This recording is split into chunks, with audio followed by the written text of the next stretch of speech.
Hoy en Lujo, Propiedades y Éxito tenemos a nuestro ya conocido Antonio Gallego para hablar de las tendencias del mercado inmobiliario en el 2025, quizás analizar un poquito el 2024. Parece que hay un cambio de ciclo en lo que es también la orientación política y el reposicionamiento de muchas grandes corporaciones con ciertos sectores. Mi particular previsión para este año 2025 es que el mercado inmobiliario va a crecer, o sea, a nivel de compra-ventas.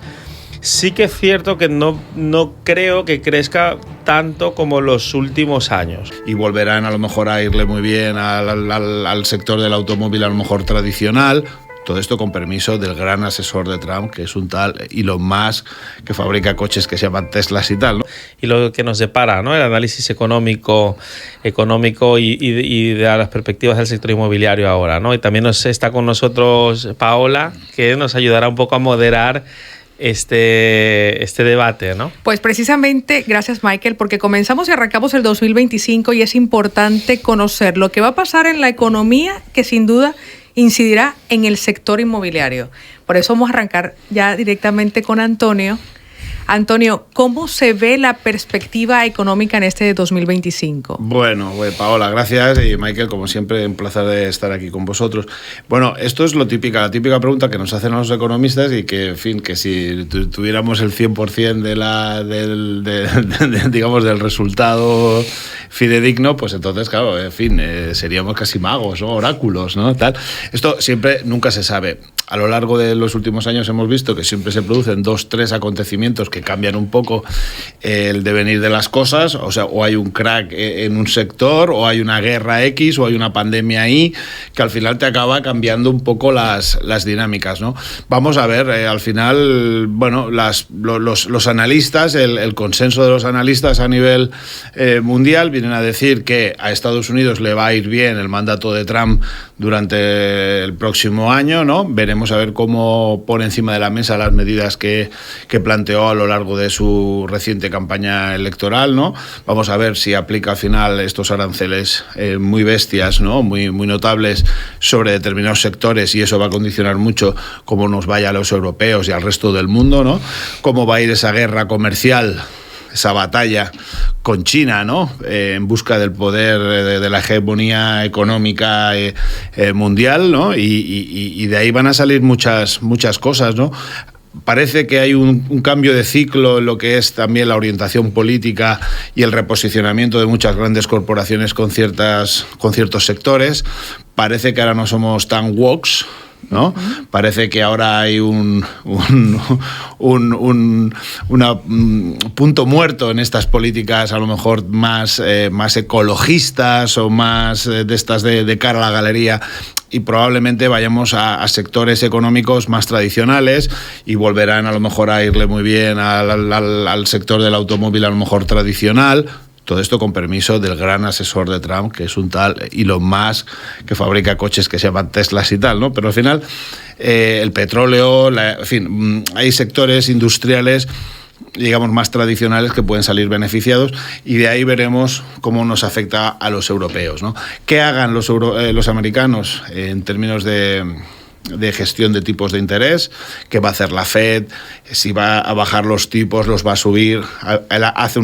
Yo creo que la última vez que vine, hace, no sé, un par de meses, sí, en noviembre, se hablaba de una caída progresiva de los tipos de interés, y desde hace una semanita muchos inversores están empezando a pensar que se van a mantener los tipos de interés en Estados Unidos, y eso también va a condicionar los tipos de interés también en el Banco Central Europeo, ¿no? Por tanto, esto al final, pues también, luego si quieres hablamos más al detalle, pero va a afectar, claro, al precio de la vivienda, porque al final, sobre todo, a la vivienda, digamos, de un perfil, digamos, medio bajo, ¿no? Que es donde los compradores son fundamentalmente personas que la compran vía hipoteca, ¿no? Y tal. No, y a eso entraremos, porque precisamente con Michael hay un dicho que dice que en el desayuno uno conoce cómo va a ser la comida.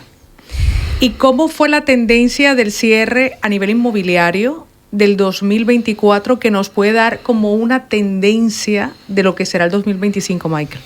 A ver, si nosotros analizamos el 2024 como tal, hay dos detalles importantes. Uno es que el mes de octubre del año 2024 ha sido el mes histórico donde más compraventas se han realizado desde que hay registros, ¿vale?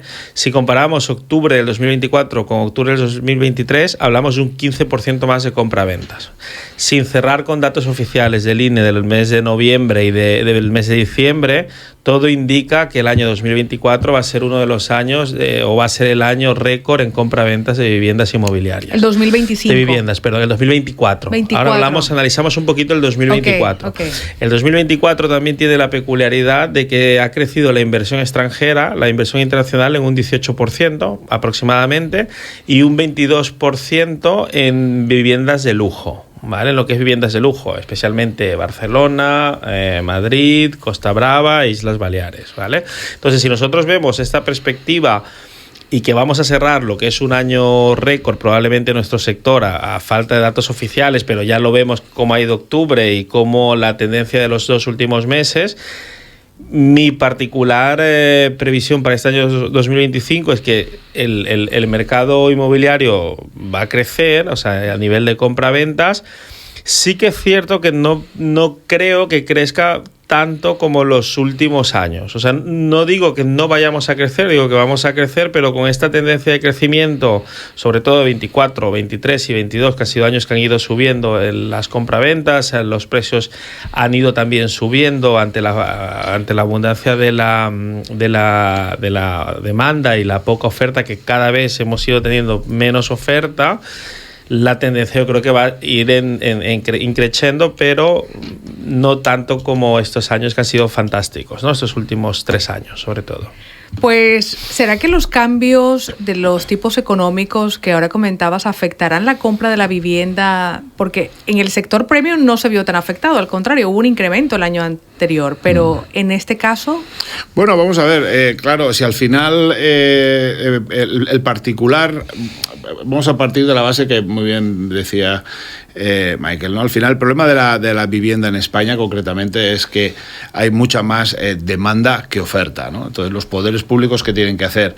Elevar la oferta o bajar la demanda para que en el cruce de las dos rayas que salen en el gráfico, el precio óptimo baje, ¿no? Entonces ese es el reto de los economistas que están mandando. Y entonces al final dices, bueno, si los tipos de interés bajan, el trabajador, la persona que va a comprar una vivienda en Sant Cugat, en Santa Coloma o en Hospitalet, claro, al final lo que va a pagar al final de mes será más fácil de cuadrar en términos de economía familiar, y puede haber más incentivos a comprar esa vivienda, ¿no?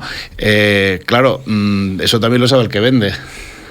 Entonces, también si hay mucha gente que se dirige a comprar esa vivienda de Hospitalet porque es más barato ahora financiarla, también ese exceso de demanda sobre esa vivienda de Hospitalet repercute en la subida del precio. El que vende también lo sabe, y al final, ¿qué ocurre? Que si las del sector bajo, medio, suben, la premium también tiene que subir en proporción para seguir marcando esa diferencia. Es decir, los precios de las viviendas en el tramo bajo y medio también empujan al alza, ¿no?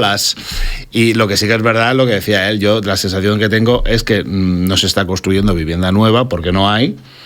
Cada vez queda menos producto y la demanda ha ido creciendo, ¿no? Por lo tanto, yo creo que los precios van a seguir incrementándose a lo largo de este año. Y curiosamente, luego tenemos otra tendencia del sector, que es cada vez más compradores que están mirando la eficiencia energética por temas de coste, por temas de sostenibilidad también, sobre todo los clientes norteeuropeos, y el parque de vivienda, como bien has dicho, de obra nueva no hay. Entonces, lo que rehabilitas lo tienes que rehabilitar en esa línea, pero hay mucha demanda también de este tipo de vivienda, que cada vez el concepto está yendo más en esta línea y no hay oferta. Es que en el sector premium o en ciudades muy concretas ya hemos estado hablando durante los últimos 8 meses de la falta de producto, que es una realidad en nuestro sector. O sea, al final los ciclos inmobiliarios, cuando hemos tenido problemas a nivel económico, donde hablábamos de recesión, de primas de emisión y de toda esta historia,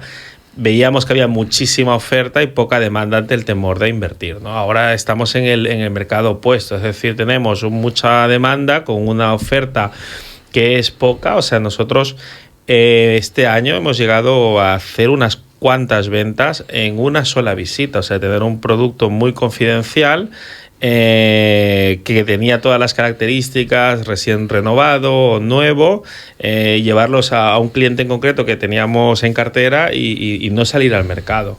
Como estos casos, supongo que nuestros competidores también lo han tenido, pero es una tendencia que creo que el año 2025 ya estamos viendo que existe, ¿no? Entonces, en nuestro sector, al menos, la pelea por el buen producto, por el producto que sea más virgen ante las muchas demandas que hay, va a ser lo que va a decantar unas empresas de nuestro sector u otras, ¿no? Algo que es muy inquietante es que precisamente el próximo 3 de abril del 2025 finaliza la Golden Visa.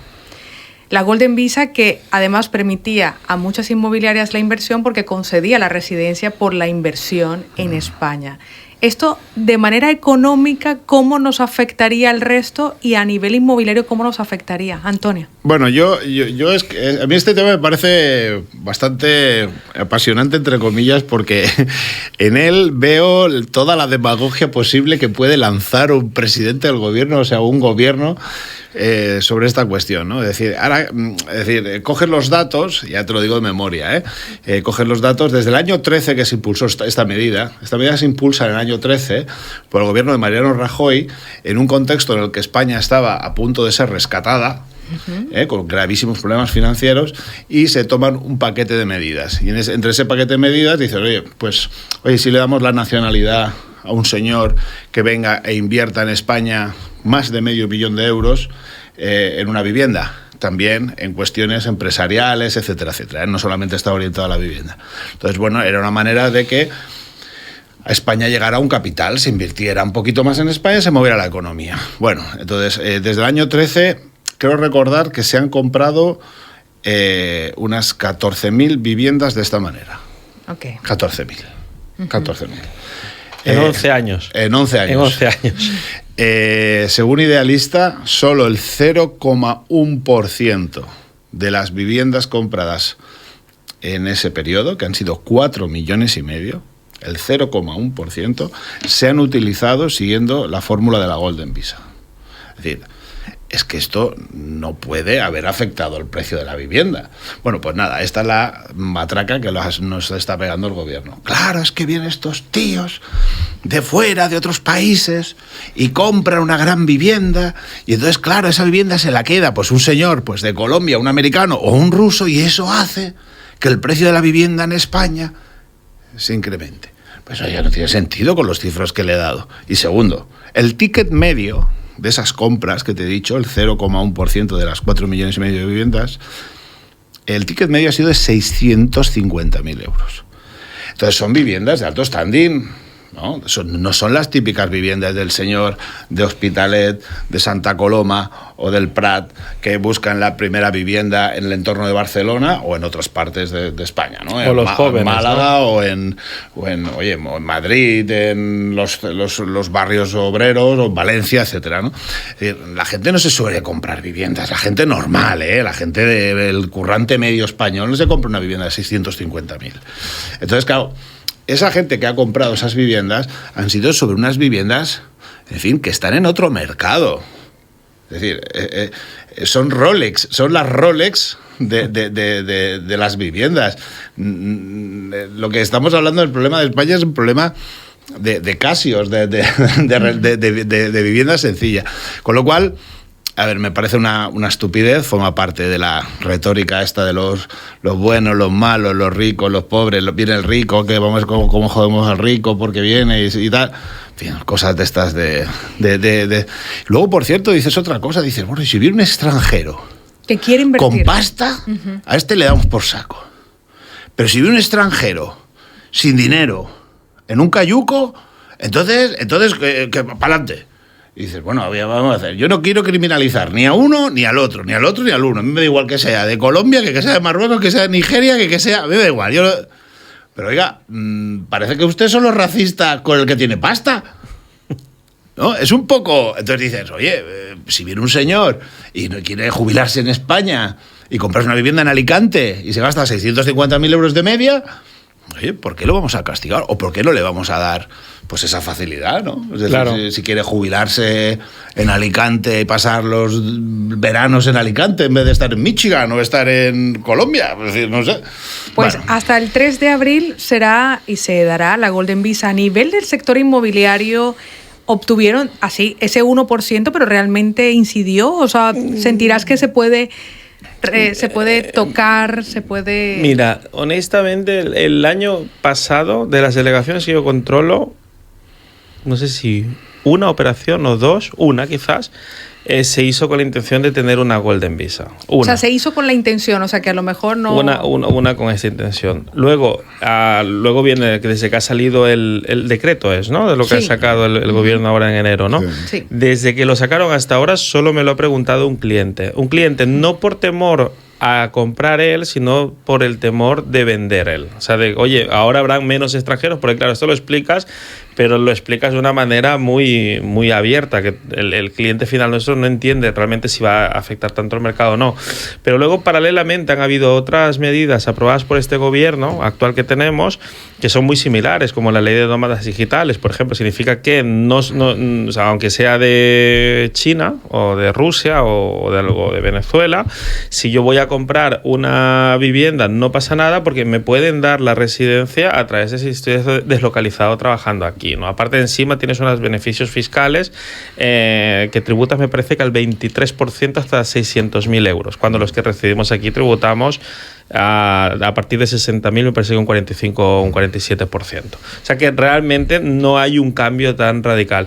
Donde sí hemos tenido varias preguntas y nos ha preocupado, o al menos a mí me ha preocupado un poco, es el anuncio reciente que se ha hecho de la ley de la vivienda, donde se estaba hablando de, no a los países comunitarios, sino extracomunitarios, de un gravamen de un 100% en los impuestos de una compra de vivienda. Esto sí que hemos tenido varias preguntas ante el desconocimiento si es real o no, porque hablaríamos de que todo lo que venga fuera de la Unión Europea tendría un impuesto de un 100%. Es así, Antonio, sí, ¿no? Sí, es una locura, ¿eh? El planteamiento es una locura.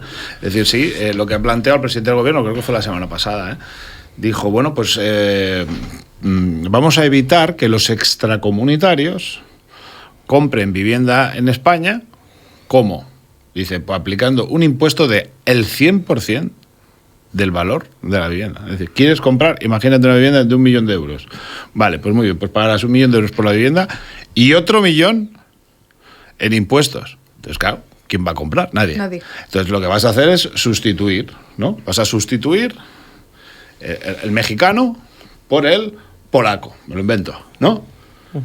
Bien, pues esto es lo que se pretende. Dice, y así se va a reducir, así va a haber más vivienda en España. Así, pues yo creo que no. Yo creo que no, porque además no tiene ningún sentido económico, porque, por ejemplo, si el mexicano compraba para luego alquilar, cuando compras, retiras una vivienda del mercado, pero si al día siguiente la alquilas, la vuelves a poner. Tú no has afectado al equilibrio oferta-demanda. Entra una, sale una, ¿no? Es decir, dice, hombre, si alguno pues dice la compra para tenerla cerrada, pues tampoco parece una decisión muy inteligente. No creo que la gente venga aquí a España a comprar viviendas y tenerlas cerradas. En cualquier caso, estamos hablando de un ticket medio alto, ¿eh? Y luego hay otra variable, ¿no? Y al final dices, mira, no quiero que venga un mexicano, pero abro la veda a que compre un polaco o un francés. Perfecto. ¿Acaso, bueno, tú lo único que estás haciendo es ser racista o señalar una parte del mundo que no te interesa para darle facilidades a tus compatriotas europeos. Okay. Vale, perfecto. Pero tú, al final, esa vivienda se venderá seguramente igual. ¿Y qué ocurrirá? Que a lo mejor el francés, el polaco o el alemán, que antes cogía e invertía en otros sectores, a lo mejor dicen ahora, ostras, pues a lo mejor en vez de invertir en tecnología, en industria o en, no sé, o en servicios X, oye, ahora me dedico a la compra de viviendas en España, ¿no? Sí, sí. Porque voy a tener menos competencia, no voy a competir con el americano, ni con el mexicano, ni con el chino, ¿no? O el ruso, en este caso, ¿no? Los extracomunitarios. Es decir, yo creo que es una medida que no tiene ningún sentido. Y luego hay un factor también, que es el de la reciprocidad. Si yo impido que un mexicano compre en España, el mexicano dirá, pues ahora pues usted tampoco va a comprar aquí. Correcto. Pues eso no deja de ser un arancel. Sí. No, claro, al final es torpedear el libre comercio. Entonces, bueno, normalmente en estos casos la otra parte se suele defender o suele contraatacar. El americano, Trump, pues dirá, ¿cómo? ¿Un americano no puede comprar viviendas en España? Ah, perfecto. Pues bueno, ahora el español que no viaje a Estados Unidos. Hombre, qué malo Trump, ¿no? Hombre, no, al final no. Ha sido una medida. Bueno, claro, al final, si tú limitas o tú señalas o estigmatizas, ojo, Esto se ha lanzado, ¿y cuándo sería o se comenzaría a implementar? Que esto es como el miedo que hay sobre la mesa. Aquí la parte política la controla Antonio. Bueno, yo creo que, a ver, el problema de la vivienda en España, pues sale en todas las encuestas como un gran problema. Creo que todos los políticos han lanzado a hacerse los preocupados con este asunto. El problema de la vivienda en España no se ha gestado en los últimos 2 meses. Se ha gestado en los últimos 7, 8, 10 años, en los que no se ha construido, en los que, en fin, no ha habido políticas, digamos, pro propietarios, en fin, en defensa de los derechos de los arrendatarios y, en fin, yo creo que ahora se lanzan y, hombre, este tipo de medidas pues se tienen que acabar plasmando en un Real Decreto, en un decreto ley que se tiene que convalidar en el Congreso y, bueno, veremos la velocidad de... Congreso, Senado... Sí, pero yo creo que, francamente, a este presidente yo creo que le queda poco.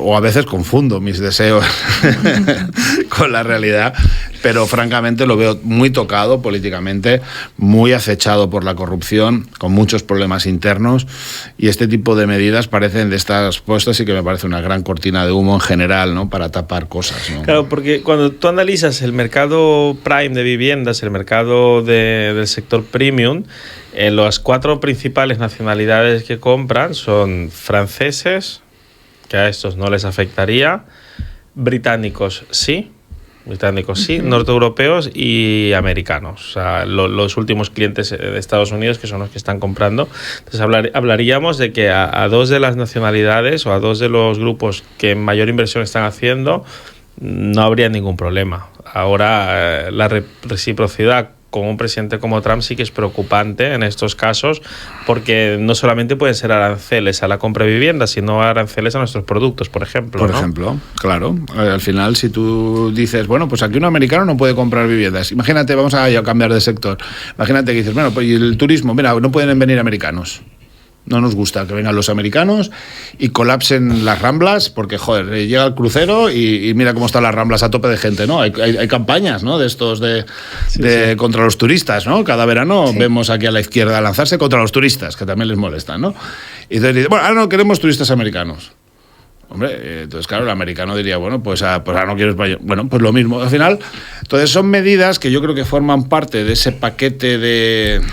que además no tiene mucho sentido desde el punto de vista económico, ¿eh? Porque si me dijeras, oye, que los americanos están comprando viviendas en masa en Barcelona, en Madrid, en Valencia, en Málaga, no sé... Se están quedando con barrios enteros. Exacto, dices, oye, a lo mejor deberíamos un poco tal, ¿no?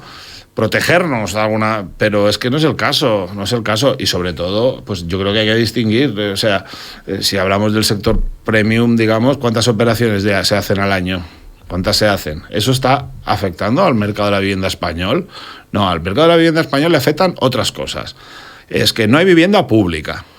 No hay vivienda pública. Los poderes públicos no construyen, no promueven suelo y no dan facilidades para que se construya. Segundo, al que tiene un piso y lo quiere poner en el mercado de alquiler, pues tiembla. Es que ni se le ocurre. Hoy alquilar un piso es un deporte de riesgo, en muchos casos. ¿Por qué? Porque el inquilino al día siguiente se convierte en inquiocupa, no te paga y prácticamente no puedes hacer nada. Y tardas año y medio en desalojarlo. Y entonces, en este contexto, la gente dice, prefiero tenerlo cerrado. Los impuestos a la compra, pues si dice, oye, quiero que los jóvenes accedan a la vivienda de una manera más barata. Oye, pues no les soples el 10% de impuesto de transmisiones patrimoniales, en el caso de segunda mano o IVA 10, ¿no? O sea, bájale. No, es que directamente el que más cobra de toda la operación es el gobierno. O sea, ni el constructor, ni el API, ni la sociedad, la empresa inmobiliaria que lo vende. El que más cobra es el gobierno. Y dice, oye, baje usted. No, eso... ¿no? Cargas burocráticas, exigencias en la nueva construcción que encarece al final el producto, permisos larguísimos. Yo tengo un amigo en Sant Cugat que se animó con 4 más a hacer una pequeña promoción de viviendas en Sant Cugat y creo que lleva 2 años esperando a que el ayuntamiento pues, le dé ya el adelante, el visado, el visado final de obra ¿no? Sí. O tal, como pues oye, pues todas estas cosas, pues oye, vamos a hacerlas mejor, ¿no? Entonces, el problema de la vivienda en España no viene porque venga un señor de Estados Unidos, un mexicano o un chino a comprarse una vivienda de un ticket medio de 600 y pico mil euros, no. Pues Pero bueno. uno de esos temas que ha abordado Antonio y que es un tema candente tiene que ver con la regulación de los alquileres, ¿vale? ¿De qué forma puede llegar a afectar, si ha habido alguna novedad en esta legislación, al inquilino y al propietario? Hombre, vamos a ver, en primer lugar, hay una normativa que a veces, bueno, la gente, yo creo que la gente la conoce, ¿no? Pero si no, yo creo que está bien volverla a recordar.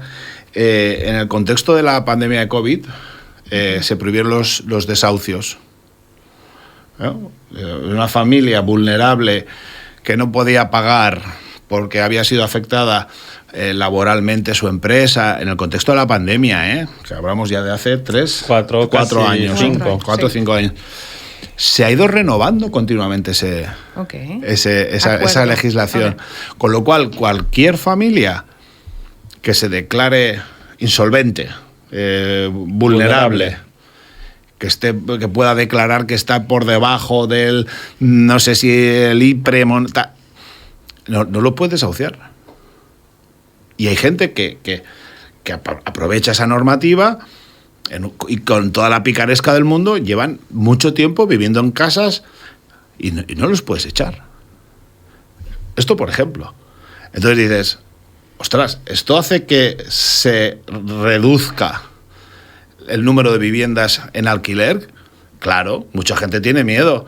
Y si la alquilas a un precio más elevado, porque el riesgo que conlleva la operación es más alto, ¿no? O sea que claro que afecta la legislación, ¿no? Y luego lo que ocurre en Cataluña también especialmente ha sido monstruoso, y es el intentar regular los precios. O sea, tú compras una vivienda, la compras y te dice, esto es una inversión, inviertes 100.000, me lo invento, y te dice el gobierno, ya, pero usted solamente lo puede alquilar por 300. Entonces dices, oye, pues la vendo, porque para sacarle un 3 bruto y tal, pues oye, esto no... Y entonces mucha gente no está comprando en modo inversión para luego alquilar, con lo cual también reduces, ¿no? el parque de viviendas en alquiler, ¿no? Pero además es que hemos llegado, desde mi punto de vista, tarde y mal, porque el tema de las regulaciones del mercado de alquiler ya se han probado en Berlín, que no ha funcionado, los alquileres han seguido subiendo, se ha probado en Roma y en Milán, que no ha funcionado, se ha probado en París, que no ha funcionado, y nosotros lo hemos traído a Barcelona y a otras ciudades donde se cree que hay una tensión de las viviendas. Al final, regular el alquiler no funciona en otros sitios, pero aquí tenemos el agravante, que es el tema de la ocupación, tanto ocupación del que te viene y te entra en la vivienda porque está vacía, pero ese no es el mayor problema de ocupación en España. En España realmente era el inquiocupa, que de esto se habla bastante poco. Sí, eso es lo que hablaba yo. Se habla bastante poco, que es las familias o el que ya entra en una vivienda a alquilarla y decide que, por la razón que sea, pues deja de pagar, porque ya es una tendencia. Tú enciendes las noticias o buscas buscas en internet y todo el mundo está hablando de esto. Hay gente que quizás no lo pensaba y le das una idea monstruosa para saber que puede hacerlo. Entonces, si tú unas políticas tan laxas ante la falta de responsabilidad, si dejas de cumplir un contrato al final que deberías, que lo lógico sería que lo cumplieras y que estuviera regulado ese cumplimiento, pero es que además regulas el alquiler, ¿qué haces?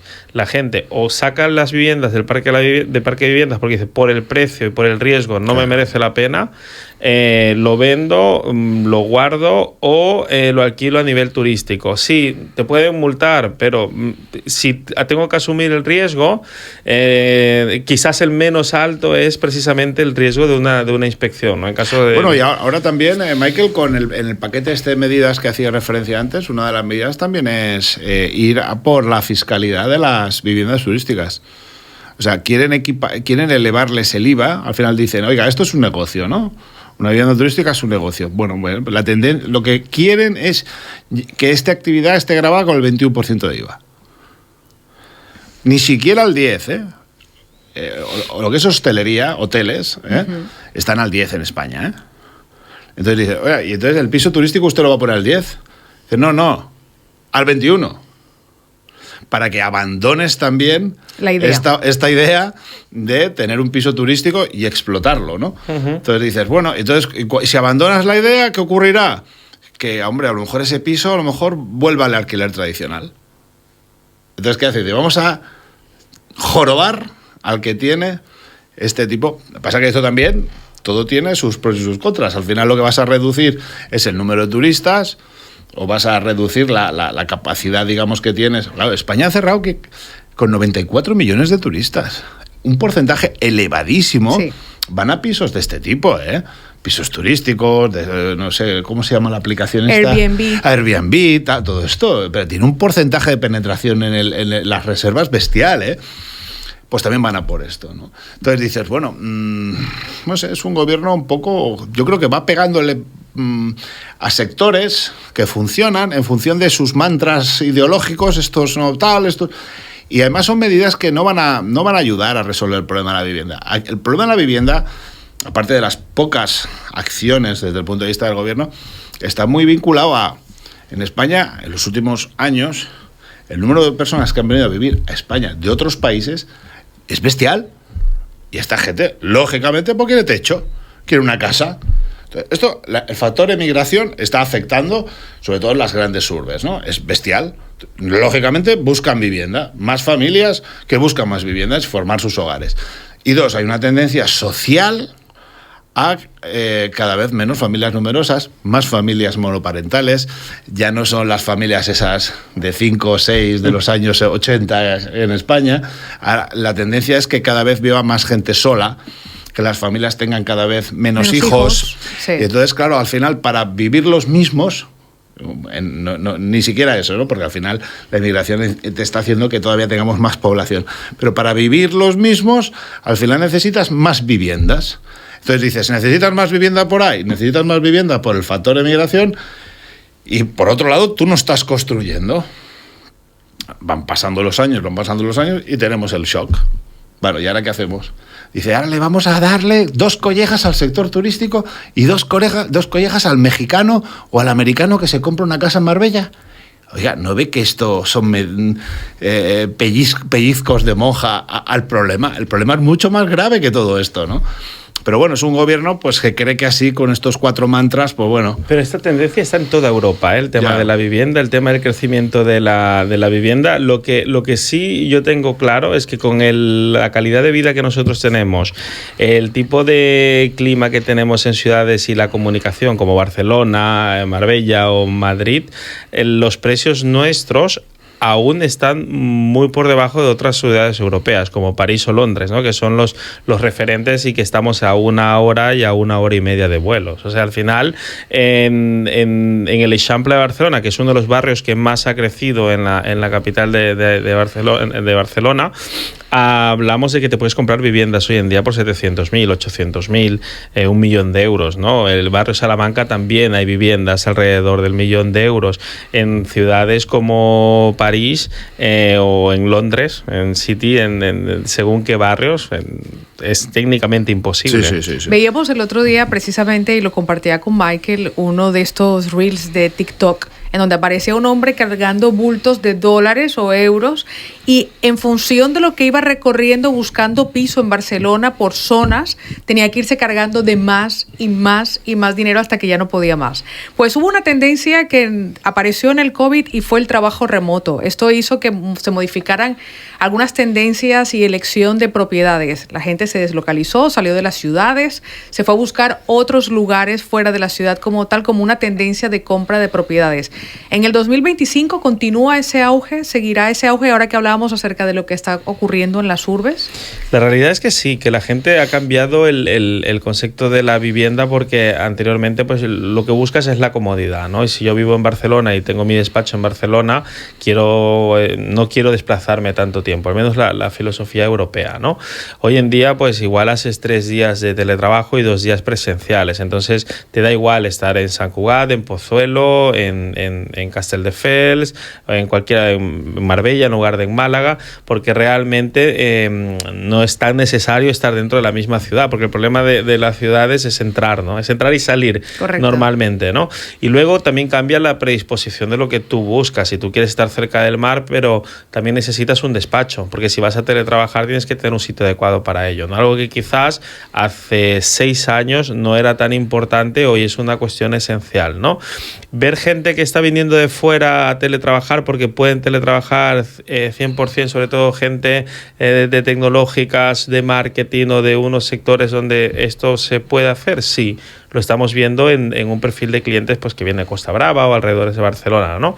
Porque al final puedes elegir dónde vives sin tenerlo que tenerlo tan relacionado con tu trabajo, ¿no? O sea, que esta tendencia también puede hacer que las ciudades también sientan como un poco de desahogo, que la gente no solamente llegue a las capitales, lo que hablábamos de ese proceso. Sí, bueno, esto es un juego de sumas, ¿no? De ver efectivamente cuánta gente... En fin, esto cada uno, pues al final lo que decía Michael, ¿no? Hay gente pues, que sigue valorando estar cerca del trabajo o cerca del tomate, que digo yo, cerca del lío, de los centros comerciales, de las ciudades con bullicio y con mucha actividad. Y otros, yo me incluyo en ese grupo, en fin, al final, cuanto más lejos esté del lío y tal, y si pudiera vivir en una zona de España mucho más tranquila y, oye, cerca, si quiero los servicios o quiero ir al cine, pues que esté a 30, 40 minutos de coche y ya está, pero el resto del día a mi casa, ¿no? Sí, y es verdad que la tendencia al teletrabajo es muy, muy bestia. Con la pandemia pensábamos todos que esto del teletrabajo se iba a quedar, ¿no? Sí. Pero luego las empresas de manera general volvieron a recular, y volvían, ¿no? Y entonces es verdad que muchas empresas pues dicen, bueno, 2 días de teletrabajo, pero 3 físicos aquí que yo te vea, y tal, que te veamos y tal, ¿no? Entonces yo pensaba que esto se iba a arraigar de otra manera, de una manera un poco más bestia, pero bueno, yo creo que España, como bien decía Miguel, es el sitio perfecto para tener, por clima, por gastronomía, por historia, por seguridad, por certidumbre jurídica a pesar del gobierno, ¿no? Y de todos estos anuncios que vemos que cambian las reglas del juego a mitad de partido. Pero bueno, yo creo que, en fin, tarde o temprano el sentido común se tiene que ir imponiendo y no se puede estar cambiando cada día las reglas en un sector tan importante como es el de la vivienda, ¿no? Que es uno de los sectores que en España además genera mucho empleo. Si tú ahora mismo, en fin, le sigues chinchando al promotor, al constructor, al del piso turístico, al otro, al de la moto, tú estás jugando con muchísimos cientos de miles de empleos, ¿eh?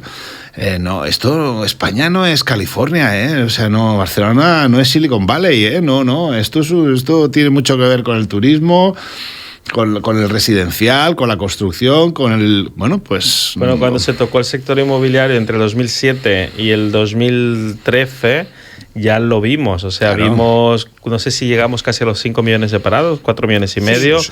Lo vimos con una prima de emisión que se llegó por las nubes, bueno, estuvimos a punto de ser rescatados como Portugal, o sea, vino Portugal y éramos los siguientes nosotros, ¿no? O sea, que se ha tocado el sector y no fue muy bien. Pues justo hemos estado viendo una situación que parece como cargada de muchas turbulencias, como llega el 2025.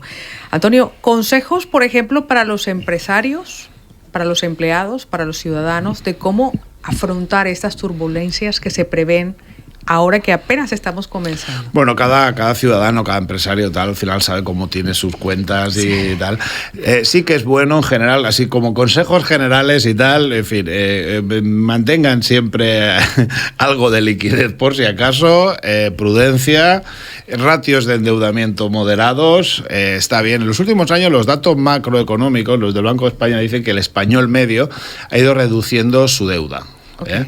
El colchón, por tanto, ha ido mejorando, y de hecho yo creo que muchas de las compras que se hacen en vivienda, que al final dan como resultado esos muy buenos datos de compra-venta de viviendas en España año 24, pues tienen que ver con eso, ¿no? También con el saneamiento financiero de las familias. Sí que digo, oye, pues prudencia, ¿no? Prudencia en lo que son los ratios de endeudamiento familiar. No nos vengamos arriba, no llevemos la economía familiar o empresarial como aquel que va al gimnasio y se dopa para parecer que está más cachas de lo que está, ¿no? Es decir, haz mancuernas, ponte fuerte, pero no hace falta que vayas con el estimulante llamado en este caso deuda, préstamo, crédito o tarjetas de crédito hasta las orejas, ¿no? Es decir, yo esto siempre lo digo, que hay que ser porque nunca sabes cuándo va a cambiar la tortilla y conviene, pues, bueno, estar más o menos con ratios de deuda decentes. Moderada. En el caso de que alguien quisiera invertir este año en bienes raíces, Michael, ¿qué cosas tendría que tener en cuenta esta persona? Bueno, estamos en un sector que está creciendo, el sector inmobiliario, el valor de las propiedades está subiendo, ¿vale? Moderadamente, ¿no? Si comparas con la inflación, pues realmente el crecimiento está siendo bastante lógico. ¿Es un buen momento? Sí, seguimos siendo un sitio privilegiado a nivel de geografía, a nivel de climatología también, y cuando no estás en España es cuando te das cuenta. Yo he estado muy cerquita de aquí, que es Polonia, he estado allí a finales de noviembre, y te das cuenta porque la gente de allí dice, fíjate en el clima que hace aquí, y fíjate que en Barcelona estábamos en manga corta hasta mediados de noviembre, ¿no? Y son cosas que a la gente le hace gustar un sitio más u otro, ¿no? Con todo lo que tenemos aquí. Por tanto, esto sigue y esto seguirá. Si las cosas se mantienen en la misma línea, es un buen momento. O sea, nosotros prevemos que será un muy buen año, que llevamos 4 años muy buenos, como dije desde el principio. Cada final de año habían compañeros que decían el próximo año será peor, ¿no? Dicen que en economía algún momento tendrás razón, ¿no? El próximo año será peor. En este caso, yo creo que no. Yo creo que se moderará un poco. El 24 ha sido un año récord, pero lo mismo fue el 22. Y decíamos que el 23 iba a ir no muy bien, el 23 fue muy bien, el 24 ha ido fantástico, y yo creo que el 25 será un buen año. Con cabeza siempre, mirando bien de tus posibilidades y el tipo de producto que puedes comprar y las deudas, que era lo que hablábamos, pero si todo sigue en esa línea, es muy positivo para nuestro sector. También, perdona, antes de... también cuando explotó la famosa crisis de las subprimes, años 7, tal, que... Claro, el sector del ladrillo estaba muy altamente financiado de manera antinatural, ¿no? Al final, ficticia. Sí, el típico trabajador o señor que iba al banco y pedía el préstamo por el 100% de la vivienda, me metes los gastos y el coche. El coche y, oye, y de paso iré al Ikea y veis algo ya con todo puesto, ¿no? Tal. Claro, esto ya no está ocurriendo, ¿no? Entonces ahora las entidades financieras, como norma general, están financiando el 80%, ¿no? Tienes que ir con el 20%. Y esto también es otra de las variables que también está afectando a la dificultad de los jóvenes a poder acceder a la vivienda, porque, claro, para una vivienda típica de estas, mira, por siguiendo un poco, pues de aquí del cinturón metropolitano de Barcelona, o 200, 300... Claro, tienes que ir con 60 o 70 mil euros por delante para que el del banco te abra la puerta de la oficina. Claro. Y a eso sumarle gastos notariales. Y gastos notariales, tal, el mueble, los muebles, la tele, tal, ¿no? Entonces es difícil que chavales con unos sueldos muy pobres, muy bajitos, que este es otro de los grandes problemas, porque esto no hemos hablado, pero los sueldos en España en muchos casos, en muchos sectores, son muy reducidos. Entonces, claro, ¿quién junta 60.000-70.000 euros con la parejita, en este caso, ¿no?, tal, para poderse comprar una vivienda de 250.000-300.000 euros? ¿Quién va? No cualquier pareja o no cualquier joven tiene esa capacidad de ahorro, ¿no? Entonces, claro, ahí también tienen que entrar las administraciones públicas y decir, bueno, vamos a ver cómo lo hacemos, sin empezar a volver a lo del año 7-8, y era, te financio al 100 y No, a ver, tiene que haber un equilibrio, y ahí sí que a lo mejor tiene cierto sentido que los poderes públicos sí que puedan ayudar a que la gente joven pueda acceder a una vivienda, porque es que también me pongo en el pellejo de esos chavales y dices, ostras, Pero hay dos puntos, El tema de los salarios bajos sí es cierto, pero es que las cargas impositivas que tú tienes como empresa en un sueldo de lo que le llega al trabajador a lo que tú realmente pagas como empresa, de por medio se queda muchísimo dinero. Entonces yo creo que por eso esto será sin duda otro tema de conversación, lo que pasa, lo que llega al final y lo que le ocurre al empresario. A mí me ha encantado porque Antonio nos ha puesto ese lado feo, malo, realista de lo que está pasando.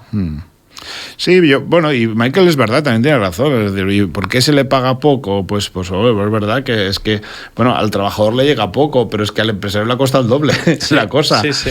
Y entonces, en determinados sectores, pues la productividad o lo que genera ese trabajador por hora trabajada, pues no da para pagarle a lo mejor más, ¿no? Entonces, esto es un debate, casi otro debate, ¿no? Efectivamente, sí, Paola, eso. Porque abrimos ese melón, de verdad es un lío. Pero tiene que ver con el mercado laboral español, la precarización general de los salarios y luego la baja productividad, que es uno de los problemas económicos. Es el gran problema nacional, la baja productividad. Pero eso es otro melón, yo no lo hablo a estas horas de debate. Esto lo tenemos que hablar, y además lo que nos ha compartido Michael acerca de que sigue siendo seguro la inversión inmobiliaria en el sector también premium ha sido maravilloso, con los números fantásticos con los que ha cerrado el 2024. Sí, totalmente. El año 2024 es un buen año. Y esperamos que el 25 al menos sea igual de bueno, un poquito menos bueno, pero no mucho más, ¿sí? Yo creo que vuestra mirada ha sido maravillosa y muchísimas gracias. A ti, Paola. A ti.